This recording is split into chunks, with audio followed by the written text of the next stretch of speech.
పుత్ర, తగిన జ్ఞానం సంపాదించుకో. తపస్సు చేసుకునే వారికి ఇతరుల మనసుని వశం చేసుకోవాల్సిన అవసరం ఉందా?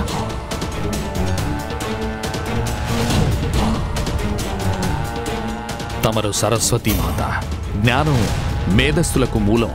తమరి పుత్రుడిని నేను. ఎన్నో అపరాధాలు చేసిన వాడిని. కాని నేడు తమరి మనసులో మళ్లీ వాత్సల్యాన్ని చూశాక, నా ప్రాణాల కోసం గజాననుణ్ణి వేడుకోవడం చూశాక నాకెంతో దుఃఖం కలిగింది మాత. కేవలం బాలుడి ద్వారా తమరి పుత్రుడు అవమానం, అపజయాల పాలవడం చూసి తమరి మనసుకి బాధ అనిపించలేదా మాత?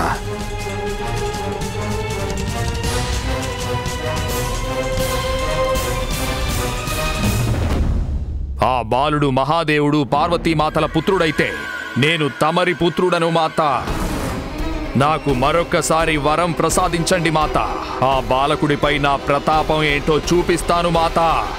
చాలు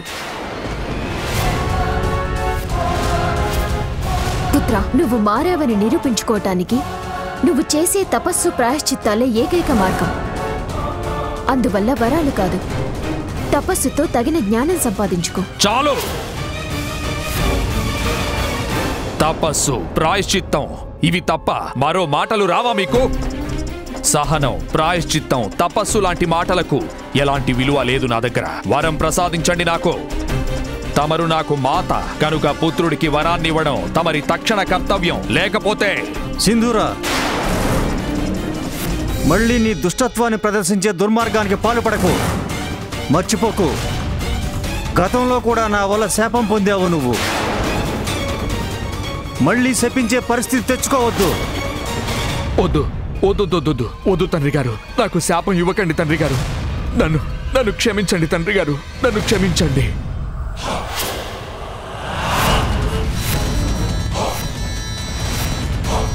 ఏమన్నారు? నేను భయంతో వణికిపోతానన్నా? తమరి శాపం నన్ను ఆసురుడిగా మార్చింది. ఫలితం ఏమైంది? పాతాళానికి సామ్రాట్టుగా మారాను. అసుర సామ్రాట్ సింధూరుడు. తమరి శాపాలేవి నా గొప్పతనాన్ని తగ్గించలేవు. తమరిచ్చిన శాపాన్నే వరంగా మార్చుకున్నాను తెలుసుగా. ఆనాడు ఒక వరాన్ని నాకు ప్రసాదించారు తండ్రి గారు, గుర్తుందా? అదే నన్ను మహాశక్తివంతునిగా మార్చేసింది. అడిగిన వరం ఇవ్వండి మాత, లేకపోతే తమరి స్వామిని నా బాహువుల్లో బంధిస్తాను. వరం ప్రసాదించండి నాకు. వరం ప్రసాదించండి నాకు. వరం ప్రసాదించండి. వరం ఇవ్వండి మాత. వరం కావాలి.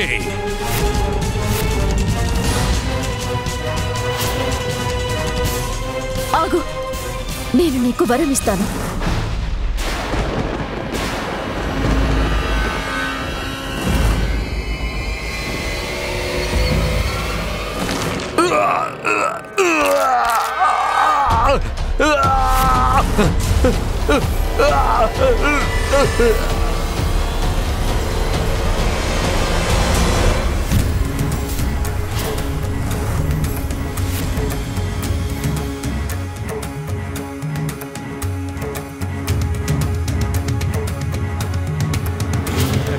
ఇదేమిటి? వీడు మళ్ళీ వచ్చాడు.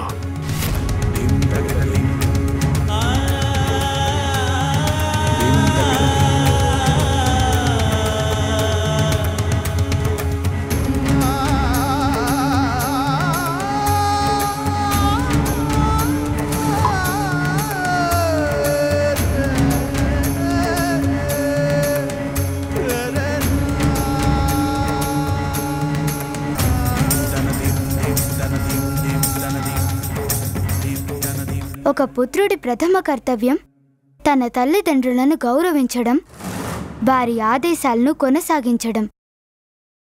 కానీ తమరు ఎప్పుడూ వారిని అవమానించారు.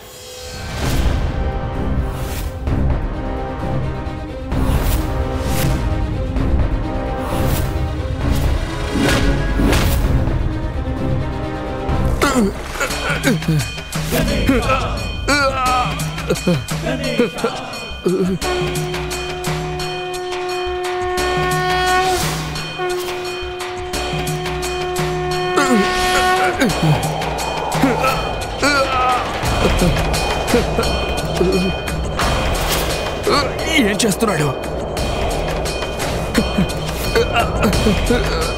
ఏదో అదృశ్య శక్తి నన్ను లాగేస్తోంది.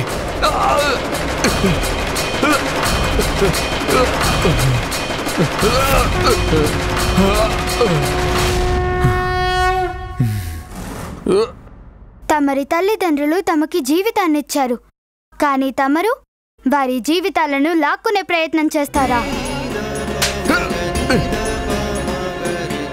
ఇది మీ మాతృమూర్తిని అవమానించినందుకు శిక్ష. అత్తయ్య మిమ్మల్ని రక్షించాలని చూశారు, కానీ తమరు ఆవిడనే మోసం చేస్తారా? జన్మనిచ్చిన వారికే నమ్మక ద్రోహం చేస్తారా? ఈ దెబ్బ తల్లిదండ్రులను బాధ పెట్టినందుకు శిక్ష. ఇది మీరు చేసిన పాపాలకు శిక్ష. ఇంకా ఇది మీ అమ్మగారు మీకు ప్రాయశ్చిత్తం చేసుకోవడానికి ఇచ్చిన అవకాశాన్ని కాలదన్నినందుకు.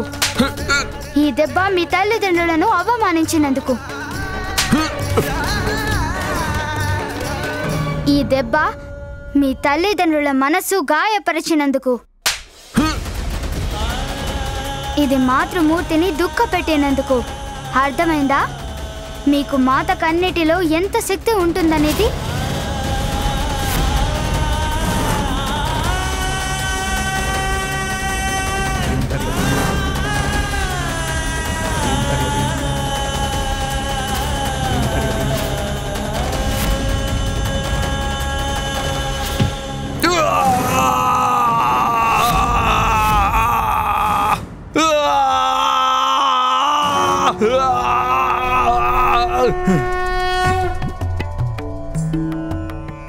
అత్తయ్య గారు, తమరాయనికి బాగుపడే అవకాశం ఇచ్చారు, కానీ తను బాగుపడాలని కోరుకోవాలిగా. పుత్ర గజానన, నువ్వు మా గౌరవ మర్యాదలు నిలబెట్టావు. సింధూరుడికి తగిన గుణపాఠం చెప్పావు. నాకు నమ్మకం ఉంది, తాను మళ్ళీ ఇక్కడికి వచ్చే సాహసం ఎప్పటికీ చేయడు. మీరెలాంటి తండ్రి బ్రహ్మదేవా? గజాననుడు మీ గౌరవం నిలబెడితే గొప్పవాడైపోతాడా? తమరి పుత్రుని ఇంతగా అవమానించాడు, అయినా దాన్ని మీరేమాత్రం పట్టించుకోలేదు.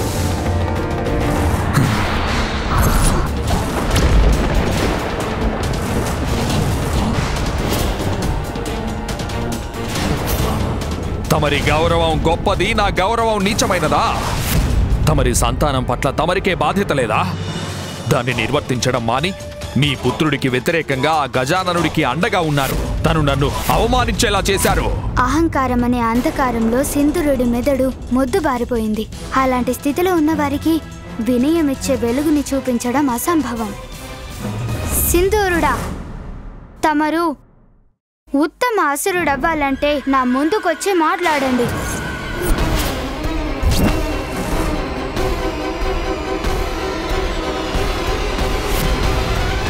మహాదేవుడు పార్వతీదేవిల పుత్ర గజానన, నీ శక్తులంటే నీకంత నమ్మకం ఉన్నట్లయితే నిరూపించుకో నీ నమ్మకాన్ని. నా బాహువుల్లోకొస్తే తెలుస్తుంది నేనేమిటో. వద్దు వద్దు గజానన. పుత్ర, నేను నీకు వరమిస్తున్నాను. నువ్వు ఎవరినైతే నీ బాహువులతో పట్టుకుంటావో వారిని నలిపివేస్తావు. తన శరీరం 100 ముక్కలైపోతుంది.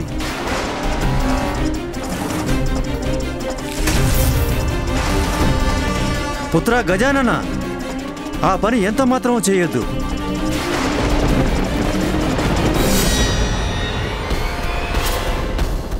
అసురోత్తమ, తమరికంత ధైర్యం ఉంటే నన్ను మీ బాహువుల్లో బంధించి చూపించండి.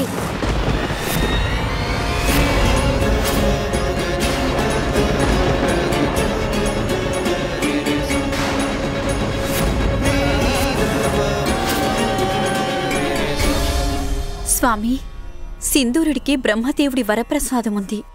తను గజాననుడిని తన బాహువుల్లో బంధించి నలిపేస్తాడు. గజాననుడు సింధూరుడి సవాలుకి ఎందుకు అంగీకరించాడు? ఇంద్రదేవా, గజాననుడి దగ్గర ఏదో ఒక ఉపాయం తప్పకుండా ఉండే ఉంటుంది. మీ మాట సత్యం కావాలనేదే నా కోరిక. లేకపోతే అతిపెద్ద అనర్థం జరుగుతుంది. స్వామి గజాననుణ్ణి సవాలు చేసి సింధూరుడు దుష్టత్వానికి పరాకాష్ఠను చేరుకున్నాడు. నిశ్చింతగా ఉండు ఉమా. గజాననుడు చూడడానికి చిన్నవాడు అనేది నిజమే, కాని ఎంత గొప్ప శత్రువు మహాబాహువులైనా మన గజాననుణ్ణి బంధించలేవు. తనని బంధించేది కేవలము తన తల్లి చేతులు మాత్రమే.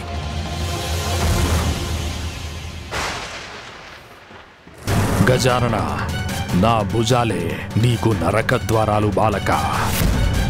ఇప్పుడు నిన్ను ఎవ్వరూ రక్షించలేరు గజాననా.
నేను నా వేళను బిగించలేకపోతున్నాను.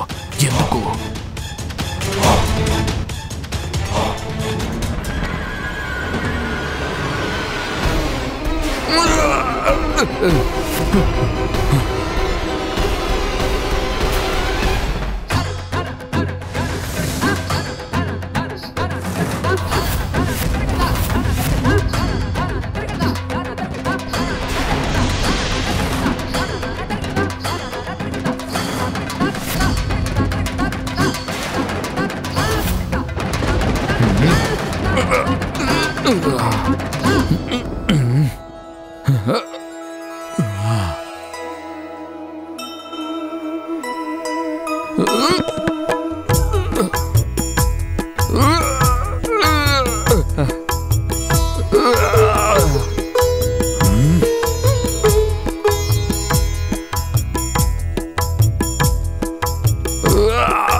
మహాదేవుడు పార్వతీదేవుల రెండవ పుత్రుడు నీ పాలిట కాలయముడే ప్రత్యక్షమవుతాడు.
ఇలా అవుతున్నాడు స్వామి? మీరే రక్షించాలి తనని. ఏదో ఒకటి చెయ్యండి స్వామి. ఓ విష్ణుదేవా, గజాననుడి క్రోధం వినాశనాన్ని సృష్టించగలదు. దాన్ని అరికట్టడానికి మేమేం చేయాలి? ఈ ఘటనాక్రమానికి మూలం తమరే కదా దేవేంద్ర. అందువల్ల దీన్ని తమరు మాత్రమే తగ్గించాల్సి ఉంటుంది. గజాననుణ్ణి అనర్హుడిగా ప్రకటించి తనకి దైవత్వం ఇవ్వడానికి నిరాకరించారు కదా తమరు. అందువల్లే గజాననుడు తన విరాట్ రూపాన్ని ప్రదర్శిస్తున్నారు. ఇప్పుడైనా తమరు గజాననుణ్ణి దైవంగా ప్రకటించండి దేవేంద్ర. తల్లి పార్వతీదేవి ఈశ్వరుల పుత్రుడైన కారణం చేత తనకి దైవత్వాన్ని ఇవ్వలేం కదా. దానికి తన అర్హత నిరూపించుకోవడానికి గజాననుడు ఇంతవరకు ఏమీ సాధన చెయ్యలేదు.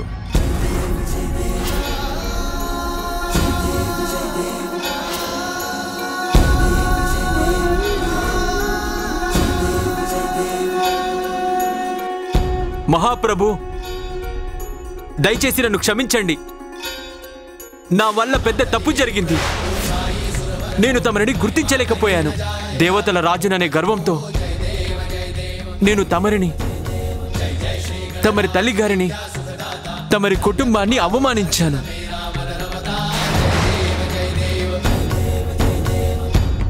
ఇప్పుడు నేను స్వయంగా నా స్వహస్తాలతో యజ్ఞంలో ఆహుతులిచ్చి తమరిని దైవంగా సవినయంగా అంగీకరిస్తాను.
దయచేసి నన్ను క్షమించండి. శాంతం వహించండి.